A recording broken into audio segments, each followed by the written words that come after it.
Living on a boat might sound romantic at first. Clean ocean breeze, shining sun, peaceful quiet – hey, sign me up! But be ready to say goodbye to most of your favorite things.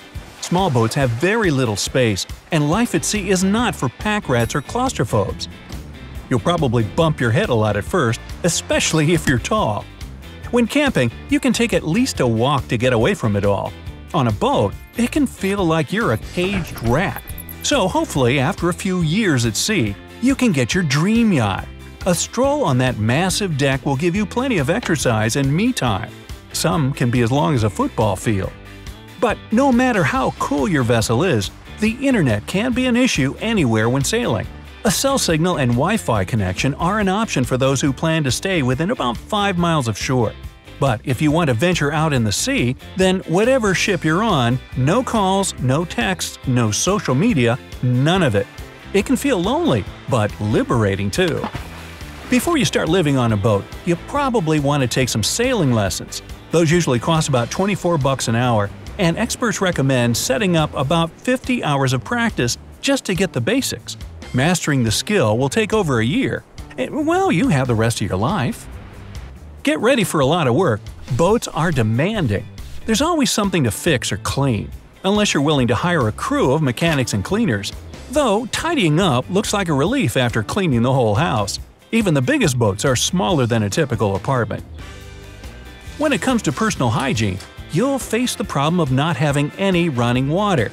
The bathroom, called the head on a boat, includes only a tiny shower cabinet that's barely enough to fit an adult. And forget about having the full range of personal care items you're used to. The bathroom counter is only for essentials. Though, if you're on something like the world's biggest 600-foot-long yacht, your bathroom will look like any other bathroom in a house, probably even nicer. Double sink, huge tub, and walk-in shower, lighted mirror, and plenty of counter space. Now, about that toilet, it'll take some getting used to. First thing you'll notice, it's not full of water. Looks a lot like the loo on an airplane, doesn't it? Same rule works for both. No water means no splashing out when things get bumpy. You're obviously not connected to any sewage, so toilets on regular sailboats flush manually, meaning you pump the water from an onboard storage tank. It comes up and rinses the bowl out. Once you've saved enough money to get a yacht, you'll probably have an electric flush. It fills the toilet with seawater. So, where does the stuff go after that? You just can't flush it into the ocean.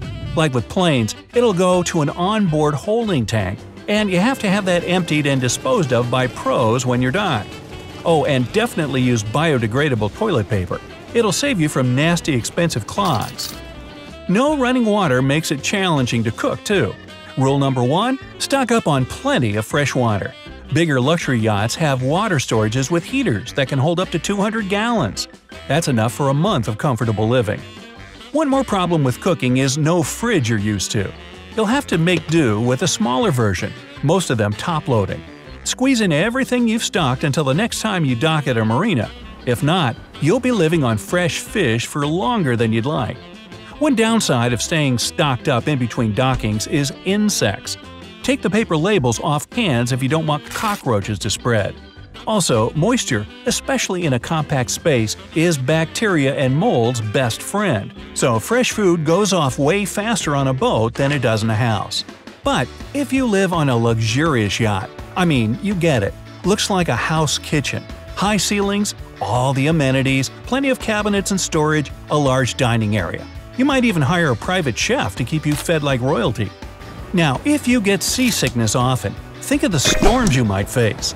The Atlantic averages 10 hurricanes a year, so no matter if your boat is small or if it's a big fancy yacht, make sure you have all the safety equipment you need for storms. A tip from professional mariners is to keep your eye on the horizon during rough waves. It's the only stationary thing around you, so it'll help reset your balance. If that doesn't help, close your eyes. It'll keep your brain from getting confused by mixed signals. An eye mask can be handy too. If nothing else works, head to the rail and feed the fishes. Okay, all of that is for when you're first starting out. But what if you lived your whole life like this on a boat? People who spend their entire life at sea can develop immunity to seasickness. Your body's incredible balance system gets stronger. You'll probably lose weight, but build muscle tone. 1. There won't be a fast food restaurant right around the corner, and forget about food delivery services. Your diet will probably be a lot of fish and canned foods, not so much of the processed stuff. 2. You'll be doing more physical labor. If you're on a sailboat, well, you'll be setting sails. Anchoring things down, packing supplies, even just walking on deck with all the waves will make your leg muscles stronger. And get ready to scrub barnacles off the hull at least once a month, or pay someone to do it. Your skin will get rougher because of the constant wind. It'll probably get used to the scorching sun by producing more melanin. That's the pigment that makes your skin tan. SPF is recommended, of course, but it might be a luxury. Downside? If your cabin is too small, you might have serious back problems with all that ducking. Living aboard can save you some money, especially if you're good at maintaining the boat yourself instead of hiring pros. Your bills are significantly smaller than the ones you're used to back on land. The biggest cash you'll spend is when you're docked at the marina.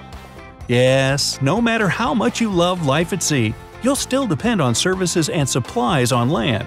Unless humanity all gets on board the idea of the boat life, then maybe we'll have floating grocery stores, hospitals, schools, you name it.